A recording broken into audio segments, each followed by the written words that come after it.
Hello, Mike Ako, and good afternoon. Mahalo for joining today's joint AEN-WTL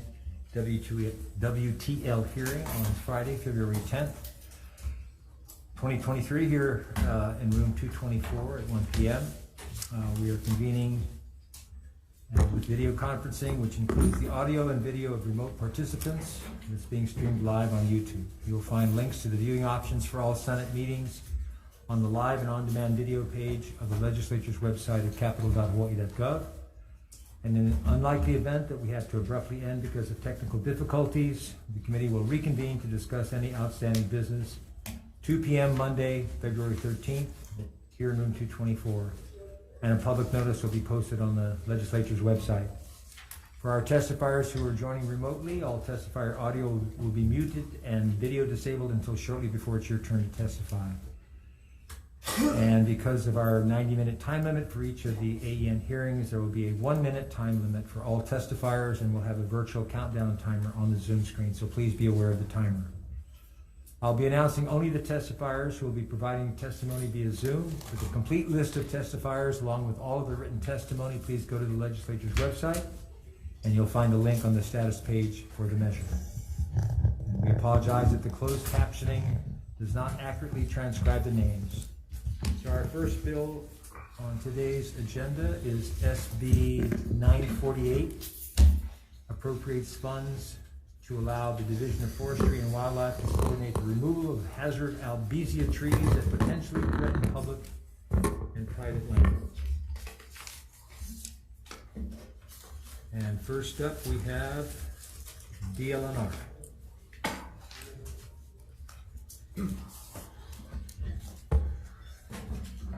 Aloha, Chairs Gabbard and Inoue, Vice Chairs and Committee Members, Laura Kakua, Deputy Director of DLNR. We appreciate the committee's support for invasive species control and albizia in particular, and stand on our testimony. We're both available for questions should you have any. Thank you.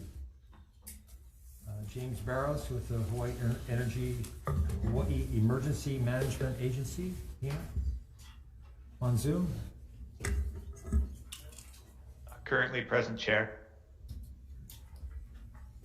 Not currently present, I should say. No, okay.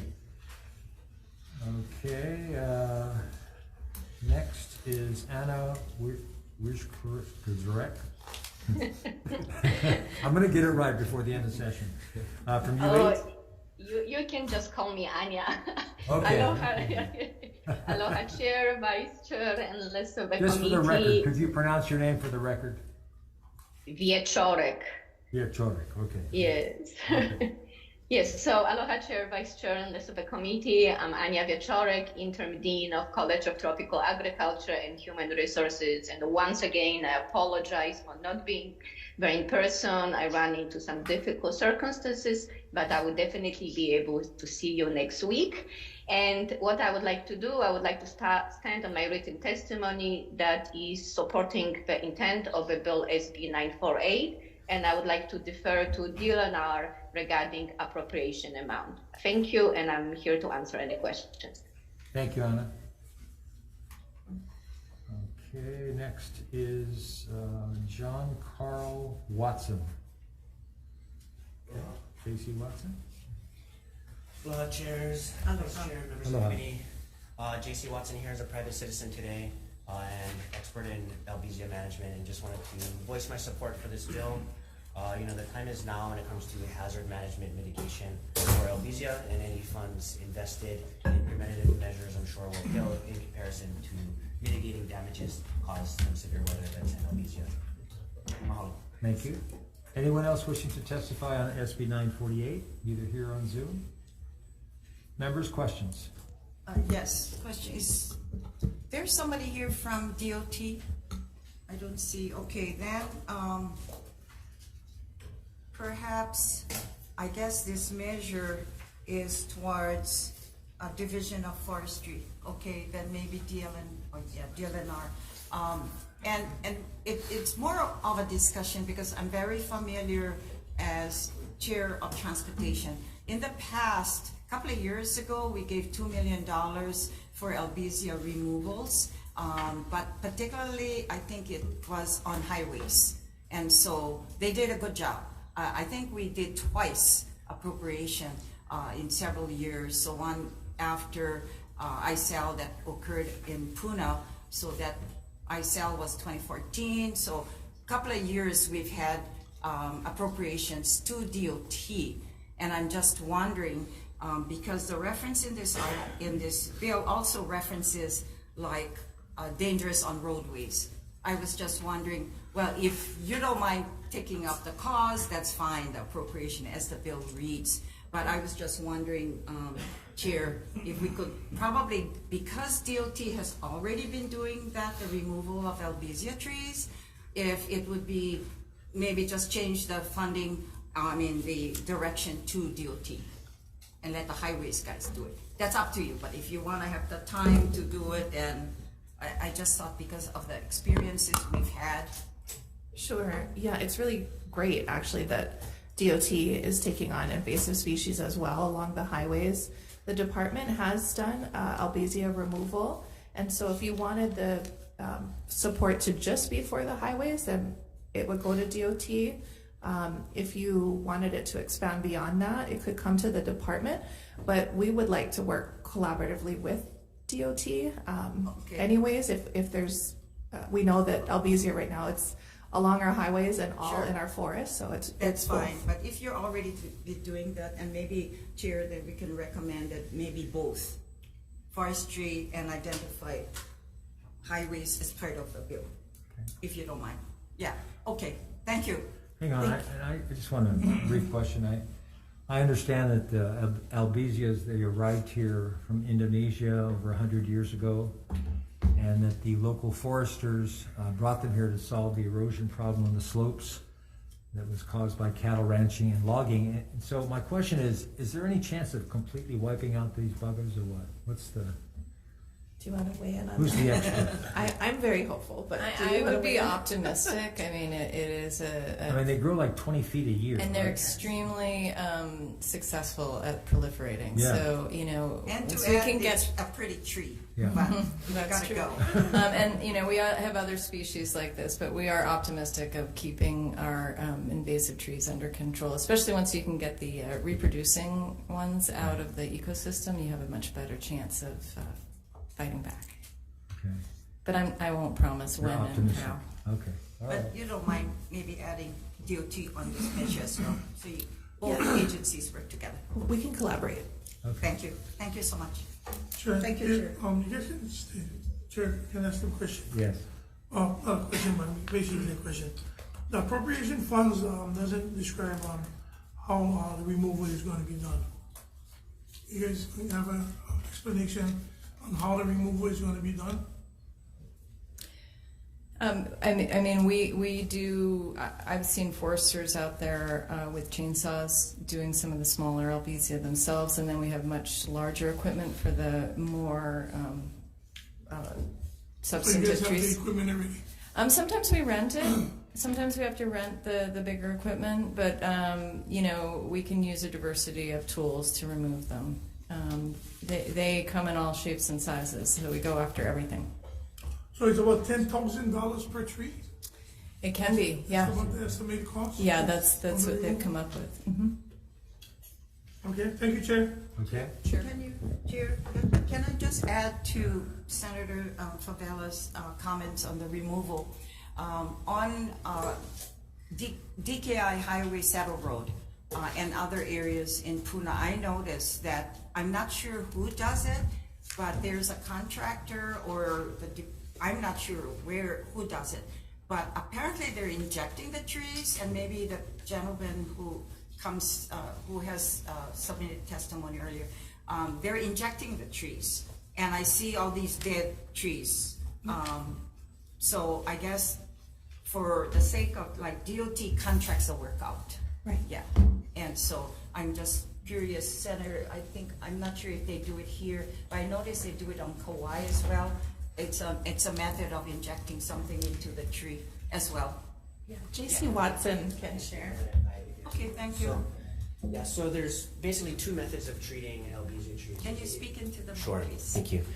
There's basically two methods of treating Albizia trees. One is for non-hazard trees, i.e. the ones that are deep in the watersheds that can be treated in place, and as they gradually decompose over many years, their branches drop and it poses no threat to any infrastructure, human health, or anything. Then there's the hazard trees, which are the ones that overhang critical infrastructure corridors, roadways, homes, places of gathering, etc. Those ones do need to be removed in an organized manner and are typically done with heavy equipment and or arborist consultation. Thank you so much. Senator Coy? DLNR. So sad to say we still keep bringing in stuff to combat something else and make problems worse. What do you guys do with the trees you guys harvest now? That's a great question. There is another bill, actually, I don't know if this is its first year, to talk about using the Albizia wood for commercial and other products, because there's quite a lot of it. But the Albizia wood specifically can be used in all sorts of different manners, and it does get slabbed up, and I've seen tables, I've seen things around. So we try not to chip it up and grind it, although that does happen sometimes too. Okay, so if people wanted to harvest them themselves, could they? Harvest them themselves? Yeah. For their own use? Yeah. If they can do it safely, yes, you can get a permit for up to $10,000 worth of product. Yes. Yeah. Okay, thank you. Thank you, Chair. I'm glad that Hawaiian Earth Recycling has started doing the composting here on Oahu as well. It's very successful on Big Island, and they're taking it and recycling, composting. Thank you. Okay. Next is SB 1498. Prohibits the Board of Land and Natural Resources from disturbing or acquiring for development certain wetland taro growing lands.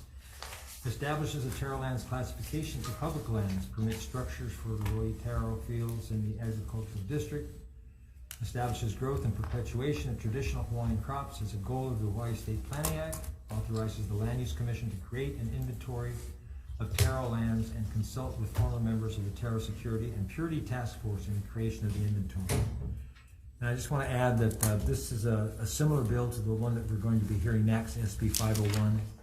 That addresses the same issue of taro farming protections.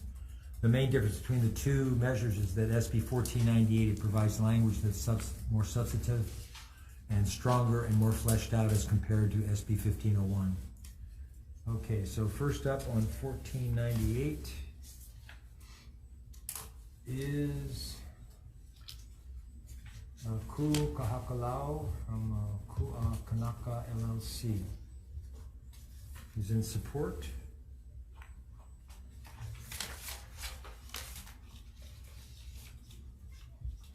And we have 12 in support, none opposed. That's all we have. Anyone else wanting to testify on this measure? Either on Zoom or present? Okay, so no questions then. Questions, Chair? Or we have no Oh, testifiers. oh, also that's DLNR. Go ahead. DLNR, do you have an estimate of the acreage of taro lands that would be protected under this bill? No, excuse me, Ian Hirokawa with DLNR Land Division. No, we don't. We haven't. We don't really know just yet what lands of ours would be applicable. Because I think I'm sorry, not to, but I think the part of the bill calls for the Land Use Commission to work on the classic and the inventory, and I think from there we would get a better sense of what lands would be applicable. Okay, no, thank you. And then one quick one for DOA. Does Hawaii face competition from foreign producers of taro?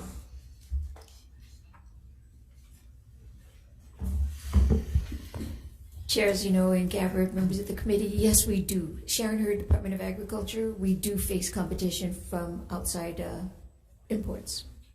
What for? Which areas?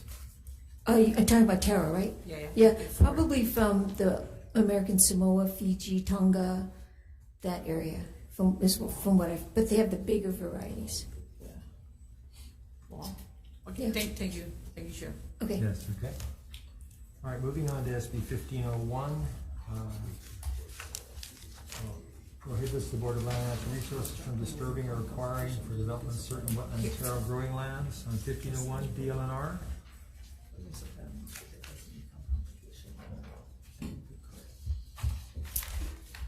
Aloha, the department stands on our testimony that offers comments and also proposes amendments. Ian Hirokawa and I are both here if you have any questions. Okay. Sit on the testifier. Anybody online?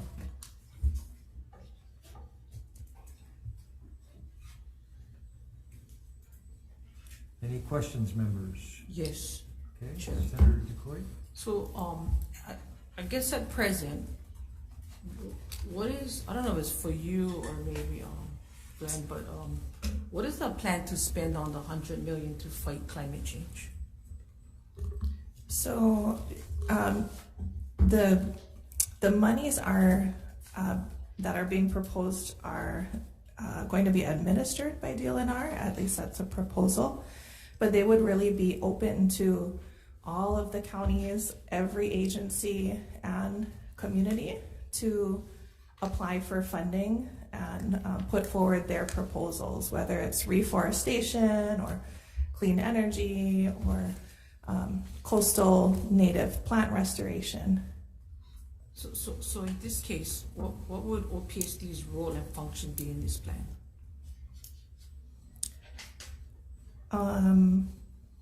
Sorry, we're talking about the Climate Yeah. Commission? Yeah, the relating to climate change. Oh, okay, sorry. I was on 1501. Did I jump ahead? Oh, sorry, I jumped ahead, sorry. No problem, we'll be ready. Okay. It's Friday, I'm ready. All right. All right, so there were 11 in support, 0 opposed on SB 1501. We'll move on to SB 1350. Establishes the Climate Impact Special Fund, allocates 5 cents from the Environmental Response, Energy, and Food Security Tax to the Climate Impact Special Fund and appropriates funds to the Hawai'i Climate Change Mitigation and Adaptation Commission to address impacts of climate change and to mitigate further impacts on the state through carbon sequestration and resiliency planning, allocates funds to the Sea Level Rise Voluntary Relocation Fund. And first up is Blake Oshiro from the Governor's Office. Here. Next is James Barros from HEMA on Zoom. James, are you with us? Ladies and gentlemen of the committee, I am Adam Weintraub. I'm appearing here for James Barros. I appreciate you taking the time. HAIMA has a role in mitigating hazards to Hawaii, and since ultimately the purpose of these funds would be to mitigate hazards, we are generally in support of this bill. I would note that there's an existing hazard mitigation framework that opens the door to certain federal funding, so we would encourage the committee to consider adding some language to clarify that any mitigation work from this fund would be aligned with the state's overall mitigation strategy as planned by the counties and the state as a whole. Other than that, we voice our support for the measure and respectfully request the committee's support for this bill. I'm available for any questions that you may have. Thank you. Thank you. Let's see. Leah Laramie from the Climate Change Mitigation and Adaptation Commission. Aloha chairs, vice chairs, and members of the committee. Leah Laramie with the Hawaii Climate Change Mitigation and Adaptation Commission. We stand on our testimony in strong support and are available for any questions. Thank you, Leah. Scott Glenn from OPSD.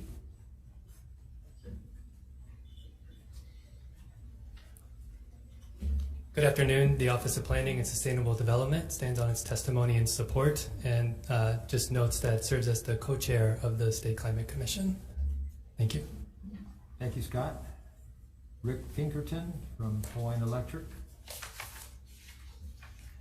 Good afternoon, chairs, vice chairs, members of the committees. I'm Rick Pinkerton, Director of Asset Planning and Strategy for Hawaiian Electric. Thank you for allowing me to provide a few brief comments. Hawaiian Electric stands on its testimony in support of this bill while offering proposed amendments for your consideration. I just want to emphasize that our suggested amendments are to make it explicitly clear that the Climate Impact Special Fund could be used for electric grid infrastructure investments that support climate change mitigation and adaptation. Our testimony describes these types of investments, which include strengthening the resilience of our electric grid, accelerating renewable energy resources, and electrification, transportation, homes, and buildings. We believe our proposed amendments align with the intent of this act. Thank you again, and I'll stand by in case you have questions for me. Thank you, Rick. Next is Gwen Yamamoto Lau from Hawaii Green Infrastructure Authority. Happy Aloha Friday, Gwen Yamamoto Lau, Hawaii Green Infrastructure Authority. We stand on our written testimony in support. Thank you. Next is DLNR. Aloha. The department stands on our testimony in strong support of this bill. We're available for any questions, both Michael, Kane, and I. Mahalo. Thank you. Next is Dolan Eversole from UH.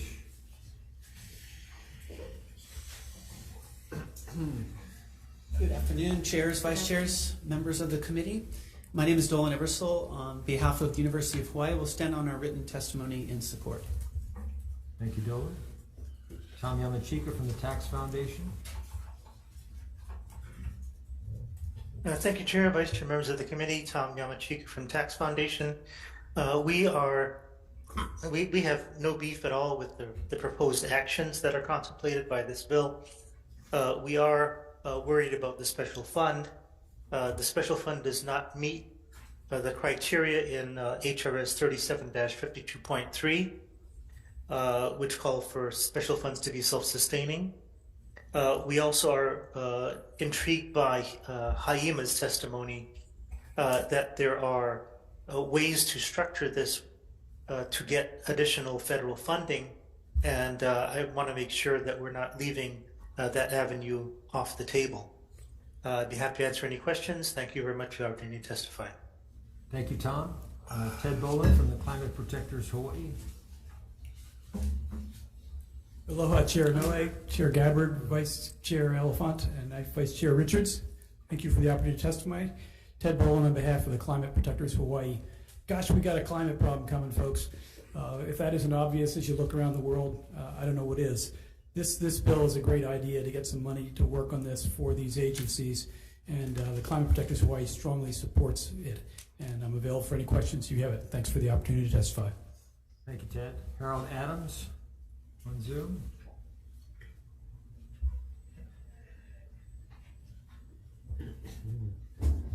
Not on Zoom, Chair. Thank you. Pi'ilani Watkins in person. Okay, anyone else wishing to testify on this measure? Members, any questions? Yes. Senator Chair, Leon? thank you. OPSD and Leah. One thing that I'm looking at is kind of interesting because we already know, and Governor so kindly allocated $100,000 into the climate, into, I think your division, you're getting it now, right? The 100,000? 100 million.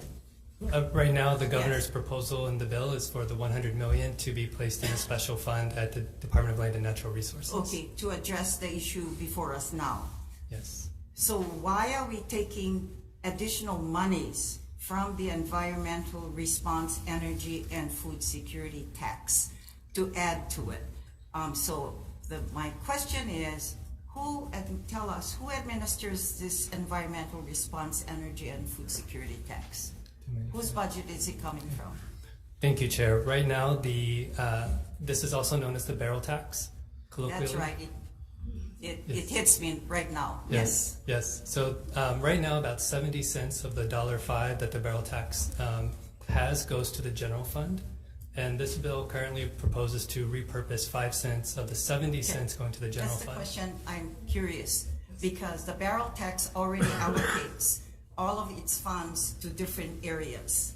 And so we got $100 million in another bill, and then we're gonna take out money, and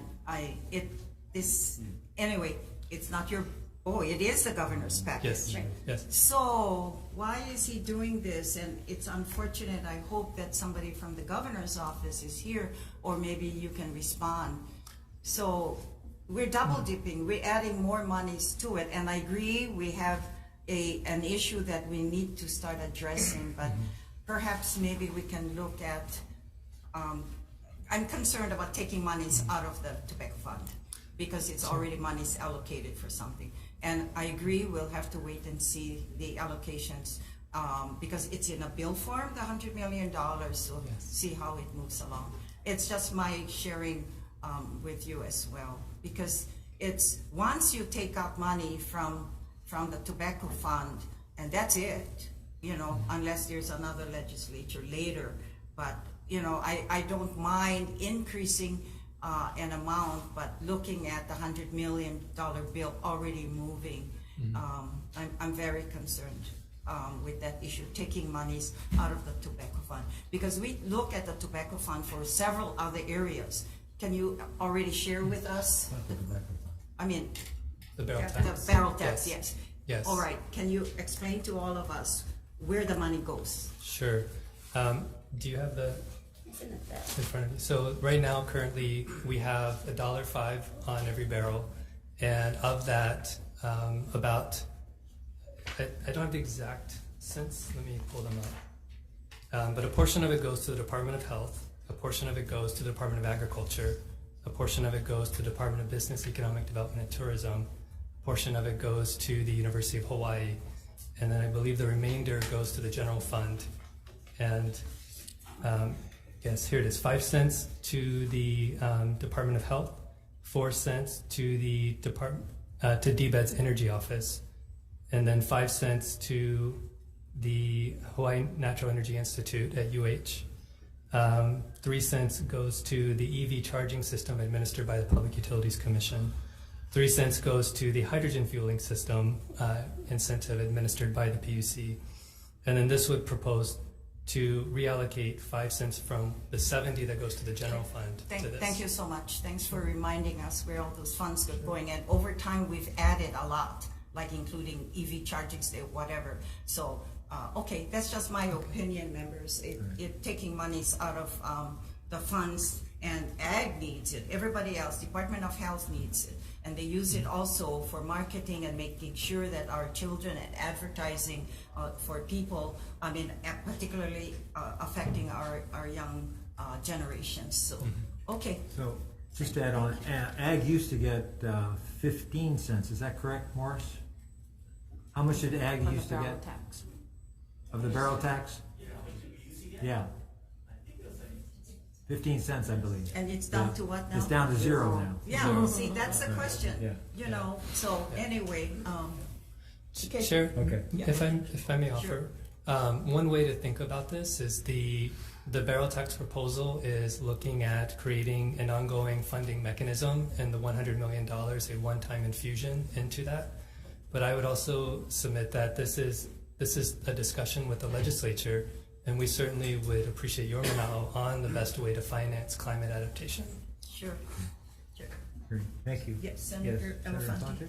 Yes. I know in the bill you mentioned about managed retreat. So is the administration committed to looking at a study as it pertains to managed retreat, whether it's our highways or properties that the state might have in coastal areas? Yeah, absolutely. And I can invite Michael Kane here from OCCL to answer. And the reason why I ask that is because it always comes up, but I don't feel the state, and from my knowledge, the state doesn't have a true plan of managed retreat. Thank you. Michael Kane, Office of Conservation and Coastal Lands. You are correct. The state does not have a plan for managed retreat. Within this larger climate impact fund, you will see an appropriation made out of that fund to a voluntary relocation fund. That is the subject of other bills that are moving through. The genesis was this is a program we've been brainstorming and developing with community groups since, well, for a while, but last summer we really started to develop it. When the governor announced his plans for a climate impact special fund, they recommended that we take, rather than seek a general appropriation, we seek an appropriation out of this fund to start studying managed retreat and ideally identify a pilot project area. Okay, thank you. Thank you, Chair. Thank you. Chair. Yes. So, OPSD. So, what is OPSD's role and function in the plan? In as proposed by this bill, yes, our role as co-chair of the commission would be to provide the overall planning and policy statewide framework for how climate adaptation and mitigation would fit, working with the departments, the legislature, and the county as members. And then we also have our coastal zone manager is a member of the commission too, and able to provide that particular expertise to the commission on working with the Department of Land and Natural Resources on coastal zone strategies. So I guess if that's the case, then my question, in fact, would be with you and DLNR is, why are we creating a special fund to establish the commission, and why can't we already use the funds from the climate mitigation efforts directly based on the state's prioritization, or what needs to be funded first? So that would take billions to combat the impacts of climate change. Thank you, Senator. The commission exists. It's been established since 2017. It's administered by the Department of Land and Natural Resources. And so this bill proposes to use an existing multi-departmental structure to help provide that coordination among the departments, legislature, and counties. There are alternative approaches that we can take, and certainly the legislature has been appropriating directly general funds to do climate mitigation adaptation. And that's another alternative that could be pursued, certainly within your jurisdiction to decide that. If possible, can you send me a list of those alternatives? Yes. Thank you. Senator Rhodes, thank you. So I guess my question is sort of, when I hear $100 million, it doesn't sound like very much money. Didn't the Department of Transportation already do a study on what it would cost for Oahu only? Is that correct? Or was it the entire state? To move? They did do a study. I don't know if it was statewide or Oahu only. Do you remember what the dollar amounts were? Just to add, Chair, that's also included the study. They did the statewide study as well, and the impacts that they were concerned about was the Maui issue with the Maui Highway. Mm-hmm. Yeah, so they did the study. I believe that was one of them, but was there a dollar, do you know what the dollar figure, there was a dollar figure associated with that study, It was in the correct? billions. I don't remember the exact number. Does somebody know, Danielle, do you happen to know the exact number on that? Sorry. I think For the DOT, I think it was 80 moving billion, inland. billion, I think. I'm not sure. Okay. It was in the billions. It was in the billions. So, Yeah, it was you know, $100 million is a drop in the bucket compared to what we have to do. What the challenge that we're facing is way bigger than $100 million. It's way bigger than $200 million. So I guess if anything worries me about this bill, it's not enough. So I guess that's as much comment as question, but the enormity of the problem is hard to get your head around, but when you do, it's like, good grief, we're in for a lot of trouble. Thanks, Jared. And one last question for OPS. Is part of the budgeting request, is it for, in this measure, to fund the coastal zoning positions? It is not. It is not? No Office of Planning positions are proposed to be funded through this measure. There are proposals in the governor's budget for Office of Planning positions. Okay, thank you. Thanks so much. Thank you very much. Moving on to SB 1417, requires the Hawaii Community Development Authority to consider the impacts of climate change, sea level rise, and climate resilience development in the design and siting of buildings in the Kaka'ako and Kalailoa Community Development Districts. First up is Scott Len, OPSD. Chair, OPSD stands on its testimony, providing with support. Okay, thank you. Next is Craig Nakamoto from HCDA. Good afternoon, Craig Nakamoto, HCDA. We stand on our testimony and support. Thank you. Thank you, Craig. Dolan Eversole from UH. Good afternoon, committee members. Dolan Eversole, University of Hawaii, will stand on our written testimony in support. Okay, and next is Ted Boland from Climate Protectors Hawaii.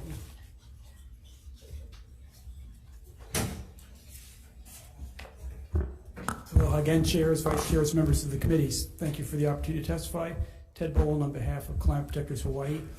I hope that this bill's a bit of a no-brainer in the sense that buildings in Kaka'ako are not that far above sea level, and the building lasts a long time. So I would hope that they are already looking very seriously about planning and resiliency in this, but I certainly support strongly the bill that requires them to do so. Thank you for the opportunity. Okay, thank you, Ted. Anyone else wishing to testify on SB 1417? Members, any questions? Yeah, question.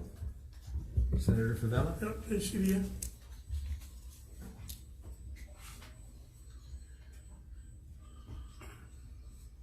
Good afternoon, Senator Favela. So, with this bill, I get concerned because it's only in the Kaka'ako district. I mean, I hear everybody's so worried about climate change and sea level rising and all these things, but then it's only referring to the building of Kaka'ako. Excuse me, Senator. That's the question. Why is it only over here? Senator, let me just say, it says and Kalailoa. That's where I Okay, live. so why is it only in these two districts? Well, so we can only control things in our own district. Sea level rise is a statewide issue.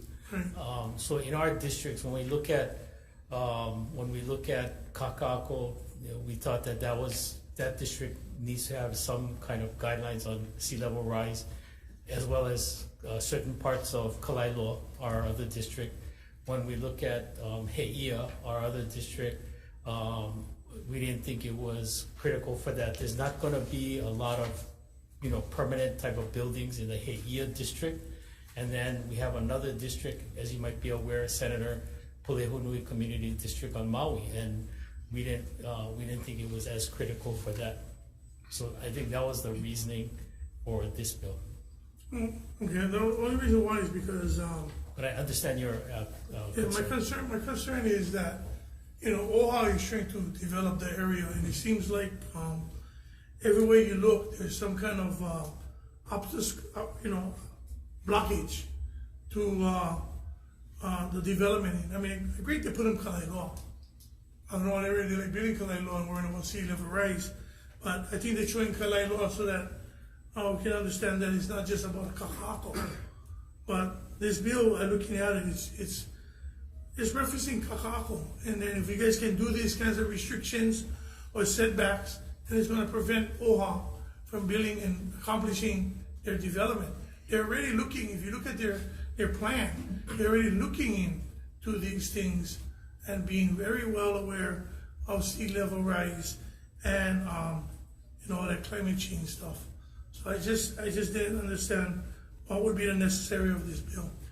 And Senator, thanks for the question, comment, and I commend the Office of Hawaiian Affairs for looking and considering sea level rise in its possible development of Makai.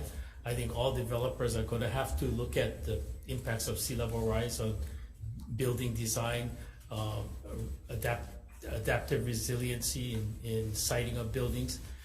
And to be fair, in 2005, when the current Makai area rules were adopted, sea level rise, I don't believe was on anybody's radar. And now it's, I think, on everybody's radar. So I think it's timely. I commend OHA for considering sea level rise in this design. So just like one comment to this is because I understand they're going with you guys on development. But when I was growing up, they told us Salt Lake was going to be sinking because of sea level rise, because of these kinds of stuff, because it was built on water. So I just thinking that this is just centering on the restraints on building in Kaka'ako, and I'm kind of disappointed that this bill is being heard. I appreciate your comments. Thank you. Thank you. Next is SB 1486, relating to meat processing, requires the Department of Ag in collaboration with the Hawaii Interagency Council on Homelessness, DLNR, Division of Forestry and Wildlife, Department of Health, Food Safety Branch, in consultation with the County of Maui Access Deer Task Force to develop and implement a plan to expand the meat processing capacity in the state to allow for meat from axis deer and other wild game to be processed for distribution by nonprofit food distribution services. Okay, first up is Department of Ag. Vice Chairs, members of the committee, the department stands on its submitting testimony and support. Thank you. Next is Hawai'i Farm Bureau, Brian Miyamoto.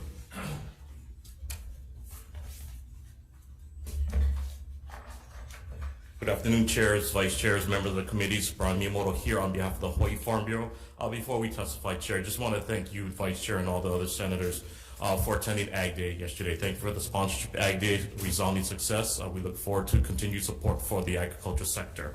You have a written testimony in support. This bill is going to address two issues.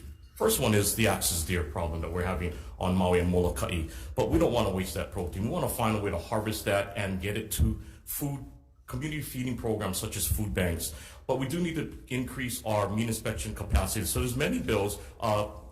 SB 99 passed earlier in January, and it does address this issue. So there's several bills. I know this is a task force, but it's a comprehensive plan that we need to help reduce the axis deer population that's devastating Maui and Molokai, but also feral pig populations that are across the state affecting not just farmers, but our natural resources. So we do ask for consideration for this measure. Farm Bill stands committed to serve on a task force or provide input, but it's an extremely important measure, not just for agriculture, but for environment. So thank you for the opportunity to testify. Thank you, Brian. Next is Nicole Galassi from the Hawaii Cattlemen's Council on Zoom. Nicole, are you with us today? All right, Chair. Not on Zoom. Thank you. Okay, Pam Tumpap with the Maui Chamber of Commerce.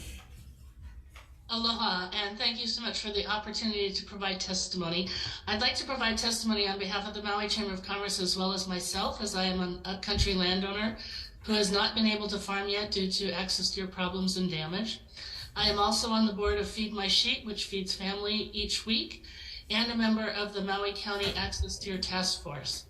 I'm testifying on behalf of these groups because we've been working, and the task force has been working a long time to find ways to look at the axis deer crisis as a sustainable resource and to identify economic opportunities for new Maui County products created by local manufacturers, many of whom are already ready to start. Also, focusing on meat donations to nonprofit distributors is a great way to help tackle our axis deer issues. We keep coming up with four main things that are hampering all culling efforts, meat donations, and the expansion of other economic opportunities. We desperately need to expand slaughterhouse capacity in Maui County. We need to change the culling requirements in Hawaii, as Hawaii's culling requires a much more difficult one shot to the head versus other USDA requirements. Excuse me, Pam, your time is up. Thank you very much for your testimony. Appreciate it. Aloha. Okay, anyone else wishing to testify on this measure? Okay, Chair, you're up. Thank you. For S. Oh, sorry. I'm sorry. Questions? Yeah, DOA, please. Sharon, how much will it need? How much will it cost to implement this? Dr. Maeda is not with us today, but we were prepared for that question. He said we'll probably need 3 inspectors, about $800,000 total, and that he reminded me to include about $150,000 for testing and equipment, so close to $1 million. Okay, and then what kind of facility should we consider building first to expand the meat processing capacity? He asked for, I'm sorry. For meat from axis deer and other wild game. Yeah, he asked for a, there was an existing facility. I'm sorry, I've got to get back to you with that. But he did say that it has to be a standalone because we cannot mix with the feds, and that it's probably going to be for disease control, testing type of service, rather than any kind of a meat processing facility. It's going to be focused on the disease. And he also asked that this facility be able to test for other types of diseases, aquaculture, and things like that. So it would be multi-purpose. It would be about $1 million. And also in the testimony, he says, based on that, probably not going to be ready by 7/20/24. He's asking for a little bit longer time. Okay. And then what facilities are needed? Which islands you guys are targeting for those facilities? Probably Maui. The islands, the islands with the access deer situation, you might say. Yeah. So Maui, Molokai, Lanai. I don't know that we can have the facility at every island. So it's probably going to be Maui where the problem is most prevalent, and then with services extended to the other islands. I would imagine that's what he had in mind. So I would assume that because the access to their issue, that would be Molokai, minimal. Okay, thank you. Thank you. Thank you, Chair. Just to follow up, Director, can I follow up on that? Yes, so reason you didn't mention Big Island is because we do have processing facilities on the Big Island. Is that correct? No, I think because the focuses... bill also says other wild games. Okay, I don't know if that's the reason why the testimony was written this way, because the gentleman who does it is, he's not here today, he's sorry, but he's off. So I'm sure we can expand it to the other islands. The focus here was axis deer, but I understand the question. Other would be pigs and goats and dogs. So we could expand it. Okay, because the reason I ask is because the slaughterhouse in the East Hawaii side is not suitable for the wild games, and because they're, it's federally controlled, right? Okay, all right. Thank you. I'm just curious, but I think you should expand it as well. We got lots of hunters in our communities. Thank you. Thank you. Chair, quick follow-up. Yeah. This is to augment the federal inspection, not to replace, correct? That's correct. Okay, thank you, Chair. Okay. All right, the last measure on the agenda, SB 1521, and this is relating to sustainable land use. It requires Office of Planning to create an integrated land use plan for the use of the agricultural district. It also requires the State Energy Office, Department of Ag, DLNR, DOT, Hawaii Tourism Authority to update various state functional plans. Also requires the counties to update their general plans as well. Office of Planning and Sustainable Development, why don't you, rather than just say stand on your testimony, because I think you'll set the pace for the discussion. Thank you so much. Thank you, Chair. Thank you, Chair Gabbard.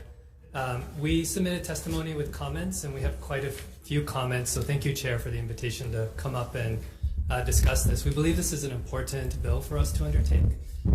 We did provide comments rather than support. We support the intent. We note that the agricultural district has been under tremendous pressure, historically from tourism and housing, more recently from renewable energy, and we do believe that it would be helpful to take an integrated look at the agricultural district and the different pressures that it's under, and bring together these partners with agency responsibility for these different aspects of the pressure on the agricultural district. We submitted comments, one, because we're not sure of the effect on the functional agencies, their timelines and their cost to undertake their responsibilities in the bill, and then secondly on the counties and their ability to undertake what the bill requests them to do. We also proposed numerous amendments, but they're mainly small kind amendments to try to clean up and align the language with existing statutory references and planning references. So that's the sum of our comments, Chair. Okay, so having said that, with regards to the functional plans, and I know your agency has been the forefront, so the updating of the functional plans is rested with the agencies. Am I correct? Correct. Okay. All right. Our job is to provide. Our job is to provide the framework and the guidelines for how each agency undertakes it, so there's a consistency and systematic approach. Okay. So there's an appropriation measure as well.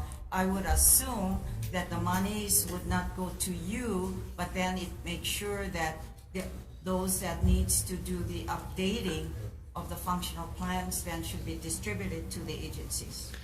Chair, we do have in this bill, it does contemplate an appropriation to the office that we would appreciate to be able to do our portion of the work, but it also does provide appropriations for the agencies for their roles as well.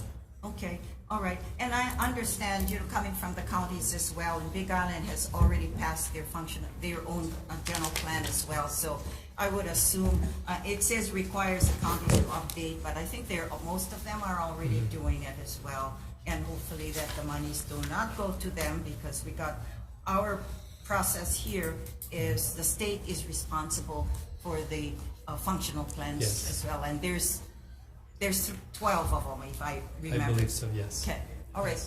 Any further questions or discussions, members? Quick question. Yes, Senator Decoy. I know we always spend a lot of time just trying to get through the process. Is it faster we just contract them out so that we can complete them sooner and then action the thing out? Or? That would be one strategy we could take. Generally, the state has an option to do something like a master contract where we could look at doing that, and then as individual tasks work with the different agencies. That would be probably one way to consolidate the procurement steps that usually can hang up a lot of agencies. Okay, thank you. Thank you, Chair. Yes, okay, so further discussion, and I think energy, and maybe if you have someone from your energy office as well, I know some of those, and your office has already done the, actually, I'm not sure if it's complete, but has already made changes to their certain functional plan. Yes. Am I correct? Yes, some agencies have updated theirs. Okay. Although I'm sorry, I'm blanking right now on which ones it is. So future, maybe, before we end session, if you can give us a report, contacting the agencies as well, and let us know where they are with their functional plans to the committee, and we'll distribute that as well. I'm just kind of curious, since I was on the original functional plan commission back in the 80s. Okay. So now we're many years later. Thank you. Okay. And Chair, I can also ask the agencies their procurement preference as well. To address Senator Decoy's Okay. issue. Okay. That'd be helpful. Okay. Any further discussions? Back row. Yes. Yes. Okay. Our Maui Senator, Senator McKelvey. You got to come up and speak in the mic.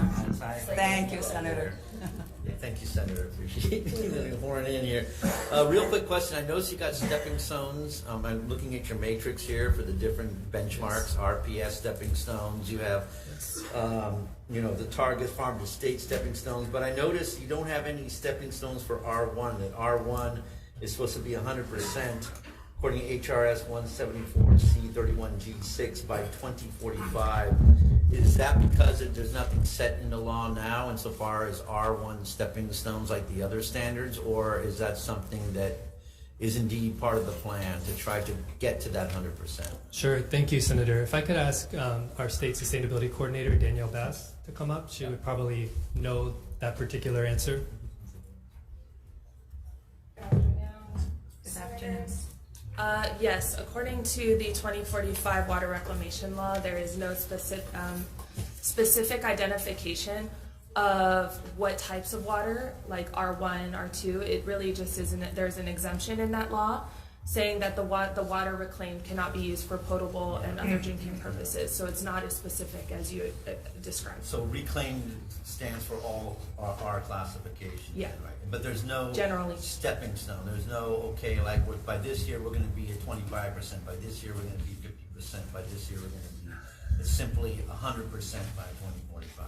Yes, Senator, according to the law, that is how it's written. Okay, so maybe there's perhaps a chance for this maybe next session or something to try to implement some of these stepping stones like we've done with RPS and everything else. Absolutely, that's a great idea, and the RPS provides a wonderful model in that way. Okay, great. Hopefully I won't forget, but thanks. Thank you, Chair. Okay. Thank you so much. Thank you. Thank you. Okay, DLNR. Okay. Aloha. Thanks for being with us. Aloha. The department stands on our testimony offering comments. I did want to highlight that our focus in supporting agriculture is fulfilling Act 90 right now with our partners at DOA. And so we want to focus our energy there and are respectfully asking that the requirement that the department update our functional plan be deleted. And if it was, then we would support this bill. Okay. Do you know though where we are with your functional plan though? Do you want to share Thank you. about that? Has it been updated? No, ours was a one-time plan from 1991. So to be honest, it's a document we have new workers read, so they understand our history. And it looked like most departments, their plans dated from the 80s and 90s. It was very specific. It was forestry wants $30,000 this fiscal year to protect ohia. 30 pages of that. We find that our Act 100 reports that we do for the ledge each year are much more detailed and elaborate on our policies, our goals and objectives on a 1, 3, and 5 year period. So that, in essence, fulfills the role of our functional plan. Sure. Okay. Thank you. Thank you. Okay. Department of Ag.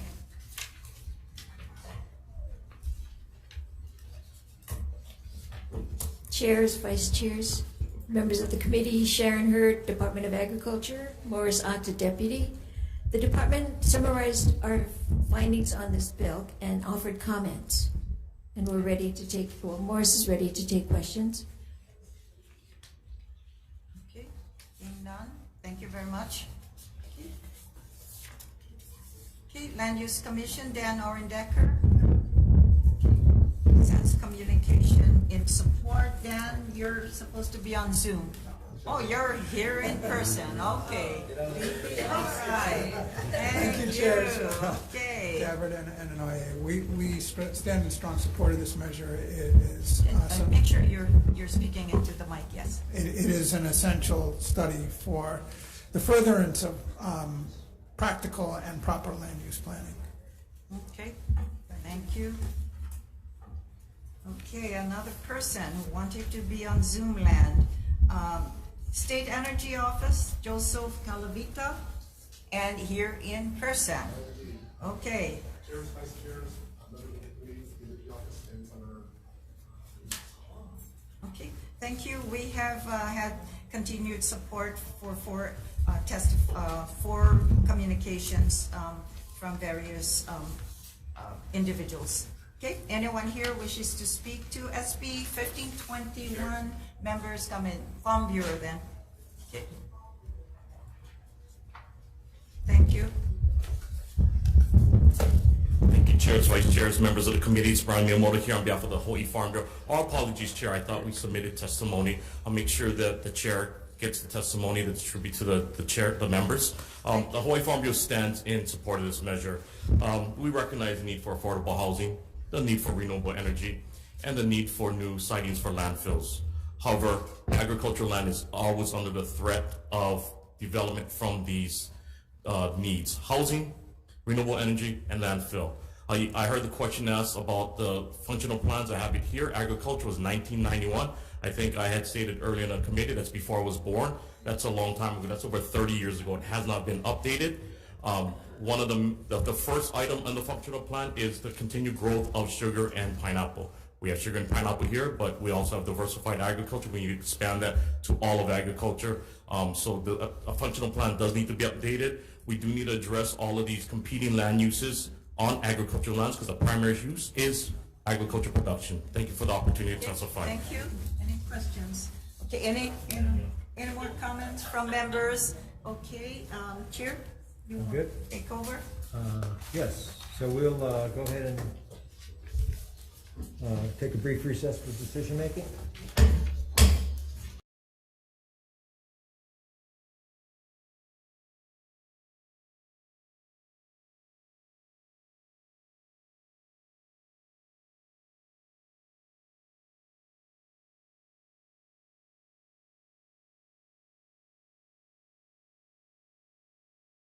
Reconvening the 1 o'clock joint with AEN and Waterland for some decision making. We'll start off with SB 948. Appropriating funds to the Division of Forestry and Wildlife to coordinate the removal of hazard albizia trees. And so the chair's recommendation will be to pass as is for AEN. Any discussion? Chair votes aye. Thank you, Chair. Vice Chair votes aye. Senator DeCoit? Aye. Senator Rhodes? Aye. Senator Awa? Aye. Chair, you have 5. Motion is adopted. Thank you, members. Okay, for the Committee on Water and Land, same recommendation to pass SB 948 as is. Any discussions, Waterland members? Hearing none, Vice Chair for the vote. Chair goes aye. Chair's recommendation is to pass SB 948 as is. Chair votes aye. Vice Chair votes aye. Senator Chang. Aye. Senator McKelvey. Yes. Senator Favela. Reservations. Madam Chair, the measure passes. Thank you. Second, the next one is SB 1498 relating to the protection of taro. Chair's recommendation would be to pass as is and would like to include the suggestions by Penny Levin in the committee report. Any discussion? Chair votes aye. Thank you, Chair. Vice Chair votes aye. Senator DeCoit? Aye. Senator Rhodes? Aye. Senator Awa? Aye. Chair, you have 5 ayes. Motion is adopted. Thank you, members. Okay, for the Committee on Water and Land, same recommendation to pass SB 1498 as is. Any discussions? Hearing none, Vice Chair for the vote. Chair goes aye. Okay, noting the 5 members present from the Committee on Water and Land, are there any objections? Any reservations? Hearing none, Madam Chair, the measure passes. Thank you. Moving on to SB 1501, prohibiting DLNR from disturbing or requiring the development of certain wetland taro growing lands. The chair's recommendation was to pass with amendments. We'll add the amendment that was suggested by DLNR that recommends that lines 12 through 14 on page 2 of the measure be amended as follows. The board shall not disturb existing ancient taro growing systems, ancient wetland taro lands, or structural elements of ancient wetland taro growing systems on undeveloped lands used for wetland taro cultivation before statehood and currently in use for wetland taro cultivation. And furthermore, the department requests that page 4, lines 1 through 4 be amended as follows to read 5, undeveloped lands and infrastructure used for wetland taro cultivation before statehood and currently in use for wetland taro cultivation, including ancient wetland taro lands and structural elements of ancient wetland taro growing systems. Okay, any discussion? Chair votes aye. Thank you, Chair. Vice Chair votes aye. Senator DeCoit? Aye. Senator Rhodes? Aye. Senator Awa? Aye. Chair, you have 5 in favor. Motion is adopted. Yes, if you Okay, want. Chair's recommend, that was to pass with the Wait a minute, that amendments. was, That was 1501. 1501, yeah, 1501. Okay, we recommend with amendments. Yeah, with amendments, yes. Okay, for the Waterland Committee, Chair's recommendation to pass SB 1501 with amendments. Any discussions? Hearing none, Vice Chair for the vote. Chair goes aye. Okay, noting the 5 members present and Chair's aye vote, are there any other objections or reservations? Reservation. Noting the reservations for Senator Favela, Madam Chair, the measure passes with amendments. Okay, moving on to SB 1315 relating to climate change, establishing the Climate Impact Special Fund, allocating 5 cents from the barrel tax to the Climate Impact Special Fund. Okay, on this one, the chair's recommendation will be to pass with amendments adopting the language provided by the Director of Asset Planning and Strategy with Hawaiian Electric to add on page 3, starting on line 13, quote, vehicles and appliances, hardening of electric grid infrastructure, development of grid and make-ready infrastructure for electric vehicle charging, clean renewable energy technologies, and enabling grid infrastructure. And also we will delete the 5 cents from the barrel tax that was to the Climate Impact Special Fund. Okay, Chair, sorry, we do need to, having said that, then we need to also delete the establishment of the Climate Impact Special Fund. Okay. As noted by Tax Foundation. Okay. Thank you so much. Any discussion for AEN? Chair votes aye. Yes. I'm sorry, I don't agree with changing the the barrel tax allocation, so I'll just vote with reservations, but we're just not taking the problem seriously enough. Thanks. Thank you. Thank you. Chair votes aye. Chair votes aye. Chair votes aye. Vice Chair votes aye. Senator DeCoit. Aye. Senator Rhodes. Thank you, Senator Awa. He's busy. Senator Awa is excused. Chair, you have 4 in favor. Motion is adopted. Thank you very much. Same recommendation on SB 1350 is to pass with amendments. Any discussions? Hearing none, Vice Chair for the vote. Chair goes aye. Noting the 5 members present from the Committee on Water and Land, are there any objections? Any reservations? Reservation. Noting the reservations for Senator Favela, Madam Chair, the measure passes. Thank you. Moving on to the next measure, SB 1486, related to meat processing, requiring ag and collaboration. Oh, sorry. SB 1417, excuse me. Yes. Okay, hang on. Where are we? Kaka'ako and Kailua. Oh, yeah. SB 1417. Requiring, SB 1417, requiring Hawaii Community Development Authority to consider the impacts of climate change, sea level rise, and climate resilience development in the design and siting of buildings in Kaka'ako and Kailua Community Development Districts.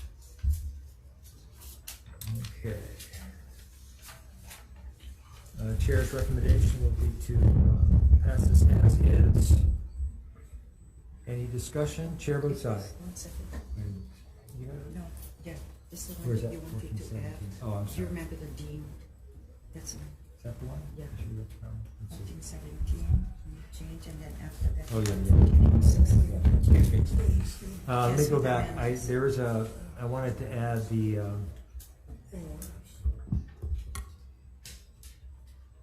the chair's recommendation will be to adopt the language provided by UHD the School of Ocean and Earth Science and Technology and the Director of the Sea Grant College Program, recommending that the measure, quote, implement design standards for new construction that require the lowest finished floor to elevate a minimum of 2 feet above the flood insurance rate map base flood elevation or 5.8 feet above mean high water, whichever is higher, based on the latest guidance from the Honolulu Climate Change Commission. Okay, so Pass with amendments. any discussion? Chair votes aye. Pass with amendments. Thank you, Chair. Chair votes aye. Vice Chair votes with reservations. Senator DeCoit. Aye. Senator Rhodes. Aye. Senator Awa. We are on 1417.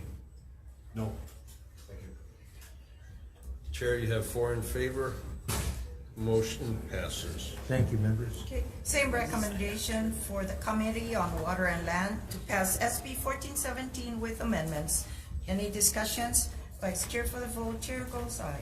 Okay. Noting the presence of 5 members from the Committee on Water and Land, are there any objections? No vote for me. Any reservations? Hearing none, Madam Chair, the measure passes with Thank you. amendments. Thank you. Next is SB 1486 relating to meat processing, requiring Department of Ag in collaboration with other agencies to develop and implement a plan to expand the meat processing capacity to allow for meat from access deer and other wild game to be processed for distribution by nonprofit food distribution services. On 1486, the chair's recommendation will be to pass with an amendment to defect the date until July 1st, 2050 to keep the discussion going. Any discussion? Chair votes aye. Thank you, Chair. Vice Chair votes aye. Senator DeCoit. Aye. Senator Rhodes. Aye. Senator Awa. Aye.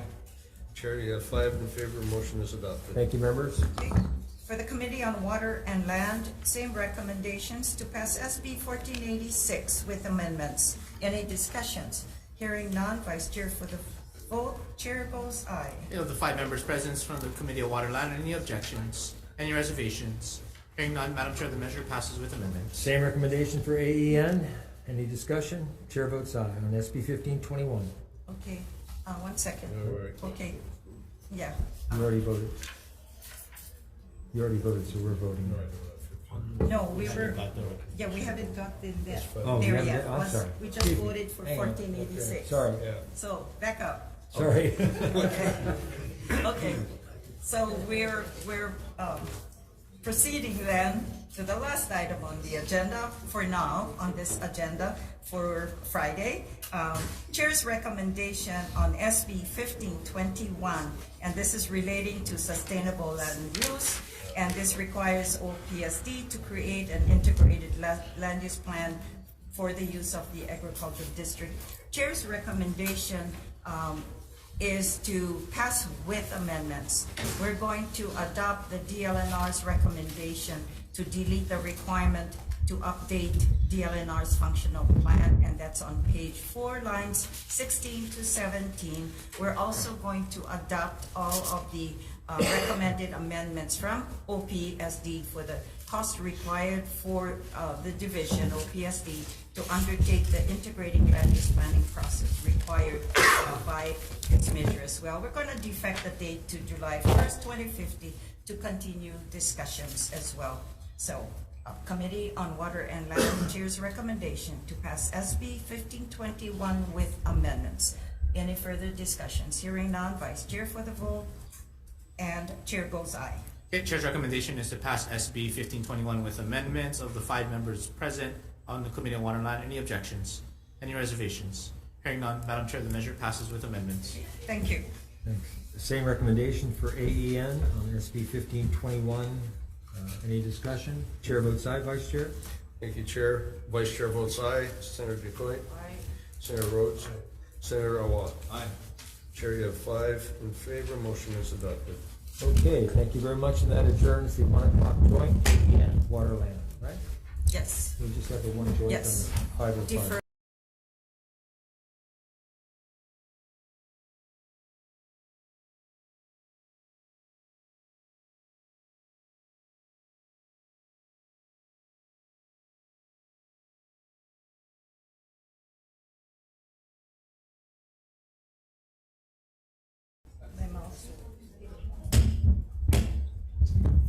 Okay, hello and welcome. We are at the 2 o'clock joint AEN Waterland decision making.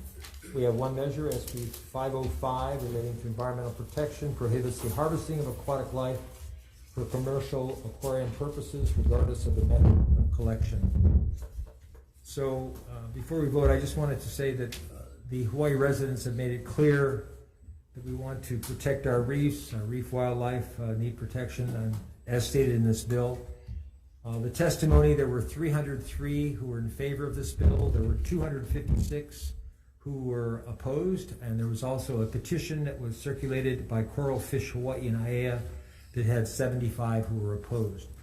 I do want to, interesting side note, that Quality Marine, it's the largest aquarium pet dealer in California. They posted this on their website, on Instagram actually. It says they were trying to get people to testify opposed to it, and they said on their Instagram post, do not include city and state when you testify. The opposition likes to play games with what is considered valid testimony by location. So please do not include any details beyond your name and basic opposition. This is a numbers game, and we need quantity over quality. So I just wanted to add that to give you an idea of, in terms of the numbers, that keep that in mind. Okay. So also that this is not a ban on this bill. It allows for continued collection of aquatic life for aquaculture, public aquariums, research and education, which is regulated under a special activity permit, in which my colleague Senator Inouye is working on via Senate Bill 94 to make the process even more efficient. So the bill also allows local residents to take fish for home aquariums for recreational purposes, and would in fact help protect food fishers in feeding their families. So as a reminder, we have a constitutional obligation to Native Hawaiians in protecting their cultural subsistence and traditional practices that are intimately tied to these reef animals. And in their testimony, DLNR even emphasized that cultural impacts must be given priority. So for these reasons, I'll be voting aye, and I urge my colleagues to support this bill and vote aye. Any discussion? Yes. Is the Attorney General represented here? No. Okay. Well, my question is, Chair, and Laura, are you an attorney? Okay, no. Yes, Yes, but okay, I understand, but I understand where DLNR's position is, because you only do permits, you're not managing. So Chair, the question I had is, okay, not pending, because the court case with regards to West Hawaii, okay, that lifted the ban. So if we pass this and if there's a pending appeal, someone would appeal the issue. If we deny this, then it goes to the higher court, Supreme Court. If not, what we do is, if this is approved or denied, what's the impact to the court case on West Hawaii? Okay. With that said as well, and there's a lot of oppositions as well, my recommendation is to deny, to object to SB 505. And so you're supporting and my recommendations. As far as I'm concerned, for the Committee on Waterland, I will allow my members to vote their conscience. But my recommendation is to object, to deny and vote no on SB 505. Thank you. Okay, And so going back, because we are not taking testimonies, I just want to clear the issue, and I learned something new. I always thought DLNR with aquarium program, I thought they managed the whole system, but they don't. DLNR only issues the permits, so they have nothing to do with the management of the aquarium process or the farming and everything else that goes with it. Am I correct, Laura, DLNR? You only issue the permits, right? Yes. Yes, okay. Thank All right, so, okay, Okay. thank you. Thank you. So for AEN, chair votes aye. Oh, wait, comment. Yes. Okay, comments? So I just want to point out, I know that we vote a lot of bills and a lot of things come through, and I don't speak much, but this one affects my area. I'm the minority, but I'm the majority when it comes to Kahalu'u, and this is for Kaneohe Bay. I know it affects part of the Big Island, but not a conversation was brought to my office on this. And, you know, I speak for the fishermen who cannot show up, but we fear that this is part of a political agenda to shut down Kaneohe Bay and shut us out. So you talk about management, put it in the people who get in the water. There was So a Chair, we testifier. gotta ask you first, are you in opposition or support? Sorry, I'm in opposition, sorry. Strong opposition. And I could go on and on and on, but there's things with this bill that on the surface level, it looks good, I'll say that. But the politics behind it, no, I cannot. And neither do the people of Kahalu'u. Okay. Anyone else on this side? Senator Thank you, DeCosta. Chair. Likewise, in opposition, and I would say that, you know, the Hawaii nearshore fishery is highly sustainable and has demonstrated in its recent West Hawaii EIS, the state's own data and testimony by dozens of marine scientists. I'm about data. I want data. I don't want this, that. While the aquarium fishery is small, it is the most productive and least impactful fishery in Hawaii. While I do know that the best managed in the world and is held up as an example for fisheries across the world to emulate. Remember this now, a single female lays as many as 1 million eggs a year. I'll leave it at that. The impacts to this industry is huge. I stand in opposition. Okay. Anyone else? Chair, I'll just echo, and let me echo Senator DeCoite's comments. I'm data driven as well, and I am in opposition. Thank you. All right. So we are. Yeah, just for clarification, I do want to add that when we take the vote, the Waterland does not add any more comments. So we will be voting on the recommendation of AEN, and then we take our votes all together. Okay. Okay. No, I thank you so much. I'll try to keep it brief. You know, one of the things about this is we do answer to different constituencies, and sometimes we have to agree to disagree, but still work together. But, you know, my constituents on this measure have petitioned my office loud and clear that they would like to see some sort of this version of this measure to go forward. They understand the problems and concerns and appreciate it, but numerous constituents would like to see the measure proceed because of the fact that it does create the exemptions that were talked about. But, you know, in the spirit of the fact that we have a lot of issues that we need to work on together, I will respectfully support the measure, even though your recommendation is contrary. And thank you for allowing me to say that. Thank you. Thank you, Senator McCarthy. Okay. So we'll go ahead and. Wait, Sure. Senator Favela has You know, comments. I'm in opposition.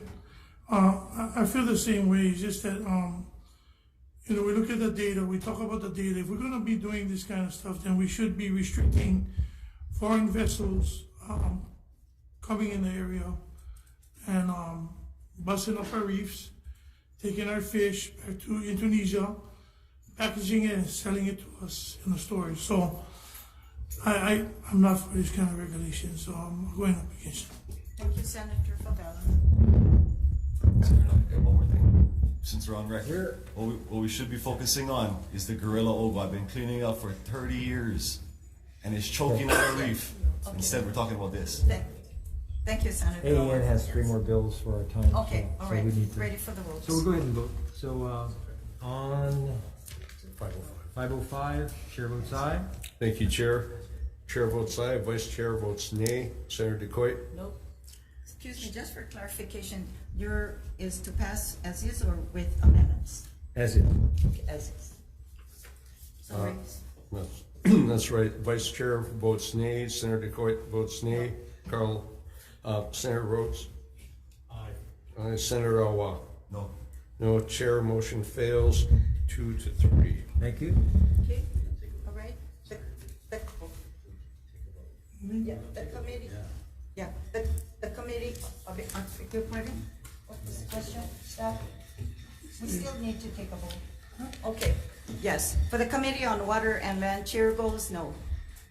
Okay, Chair, on SB 505, it is to pass unamended. Chair votes no. Vice Chair votes aye. Senator Chang. Reservations. With reservation, Senator McKelvey. Yes. Votes aye. Senator Favela is a no. Madam Chair, the measure has 3-2. So it passes the Committee on Water, Land. All right. Okay. We good? Thank you. Thank you very much. Thank you very much.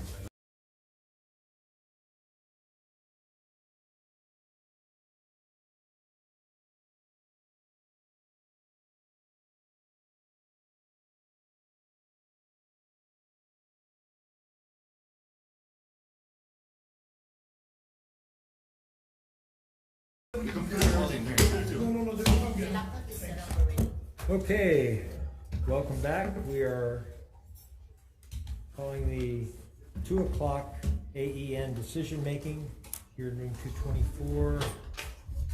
We have three measures on the agenda, starting off with SB 640, establishing the Hawai'i Ag Investment Program to support local ag producers, requires annual reports to the ledge. Members, let's see. The recommendation will be to pass adopting the language provided by the Ulupono Initiative, amending Section B on page 3 and removing sections 1 through 8, adding a new section to establish grants and standards, and to insert $3 million into Section 3 on page 4. Any discussion? Okay, chair votes aye. Vice Chair? Chair votes aye. This is passed with amendments, correct? Yes. Thank you, Chair. Vice Chair votes aye. Senator DeCoit is out of the room at the moment. Senator Rhodes? Aye. Senator Awa? Aye. This will excuse Senator Yes. DeCoit. Chair, you have 4 in favor. Motion is adopted. Thank you, members. Moving on to SB 793, amending the recycling goals under the Electronic Device Recycling and Recovering Act, so that goals are based upon the manufacturer's overall market share in the state, and amends penalties and definitions. So the chair's recommendation will be to pass as is. This measure will be passed on to CPN-JDC, where the decision on how to proceed on any inconsistencies will be determined there. So, any discussion? Chair votes aye. Thank you, Chair. Vice Chair votes with reservations. Senator DeCoit, we are on Senate Bill 793. Senator Rhodes. Aye. Senator Awa. Aye. Chair, it's been adopted. You have 5 in favor. Thank you very much. And then the final measure is SB 1132, appropriating funds for the Department of Ag to identify essential area on Maui, then plan, design, and construct a hemp decorticator facility for the use of interested parties in the area. The chair's recommendation will be passed with an amendment presented by Department of Ag to insert on page 2, line 9, the language reflect planning funding only, to read, quote, funds to the Department of Ag to reflect planning funding only to identify land for a centrally accessible decorticator facility. Any discussion? Chair votes aye. Thank you, Chair. Vice Chair votes aye. Senator DeCoit? Aye. Senator Rhodes? Aye. Senator Awa? Aye. Chair, you have 5 in favor. Motion carries. Thank you very much, members, and that adjourns the 2 o'clock decision making.